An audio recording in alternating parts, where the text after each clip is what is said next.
The first thing I want to talk about is your need to protect your family. Everyone is concerned about it.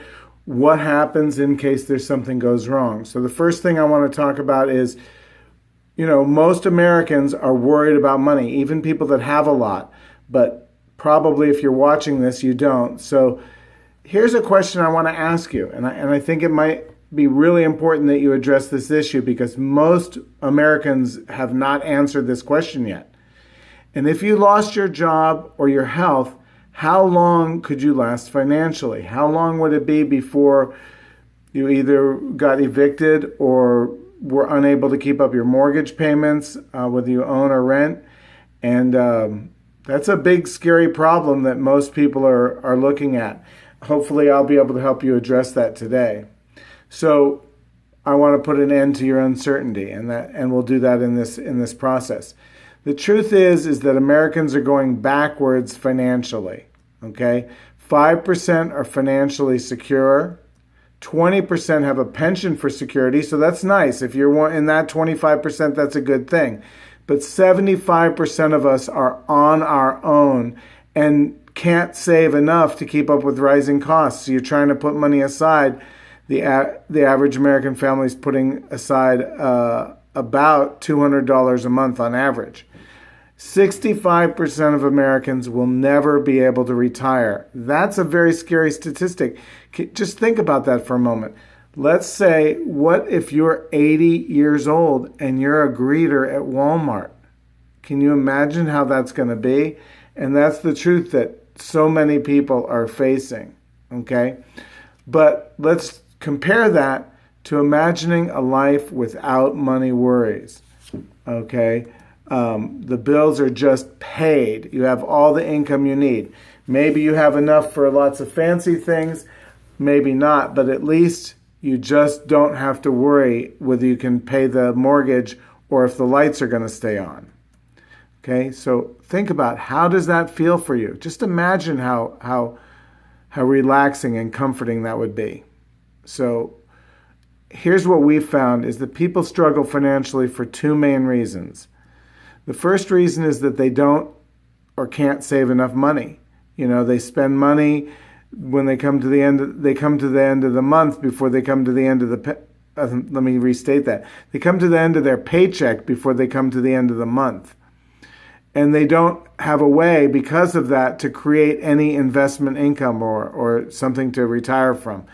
Well, we can help you with both of these problems. And it may seem a large claim, but here's how. So let's just imagine, first of all, let's talk about why most Americans, including you, will probably end up broke. So here's a scenario. We think this is a generous and optimistic one. Let's take a look at it. First of all, let's say you have $50,000 saved in your current bank account, and you're able to save $400 a month, which, like I said, is about double what most Americans are saving. And let's say you have 20 years to retirement, and let's say your annual growth rate on your savings is 4%. And to be honest, that's optimistic right now with the speed, what interest rates are. Most people in their 401ks or their IRAs are not doing enough. So at retirement, this person would have $257,839 total savings. So how long is that going to last? Let's take a look at the details. So let's say your current monthly expenses are $5,000 a month. If it's a little bit lower, that's fine, but let's just say that. And let's say we only experience 3% inflation, which is about the average that we've seen since the Depression on average. And let's say, again, you have 20 years to retirement.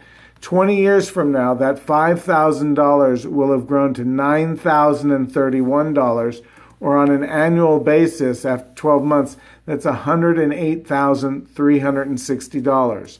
So here's where you get to see the real problem. So you have a total lifetime savings of a little bit over $250,000, and your annual income that you need to spend to maintain your lifestyle at that point will be $108,000. That's not increasing your lifestyle. That's the same lifestyle you're living right now for $5,000 a month. So basically what this is telling us that you're going to be able to retire for 2.4 years. So you're 65, you retire for 2 years, now you're 67, and you're broke. Now what are you going to do? You're just in a world of hurt. So I want to talk a little bit about some facts for you to consider.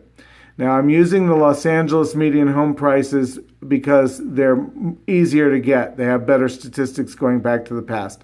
But the median home price in January of 1990 was $210,000. And as you can see, prices stayed level or even went down a little bit in the mid-90s, largely because the base closings put so many people in Southern California out of work. A lot of the high-paid jobs were in aerospace. But then if you notice, by 2000 and then 2002, prices start skyrocketing up to a maximum over $640,000. Now this chart only goes through January of 2016, and if you can see, the home values are at about 500. So they're probably a little bit higher right now, but let's just go with that. Now let's look at the Dow Jones Industrial Average over the same period of time. Actually, this chart only goes to January of 2014, but you'll notice back in January 1990, the Dow was at about 2,500, and it had a pretty good.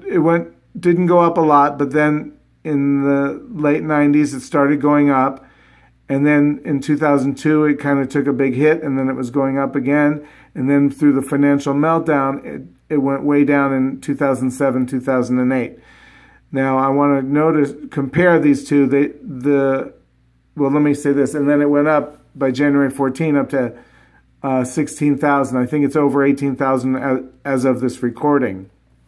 Now, if you notice, the charts have similar motions. They don't move in lockstep, but assets tend to go up together and down together.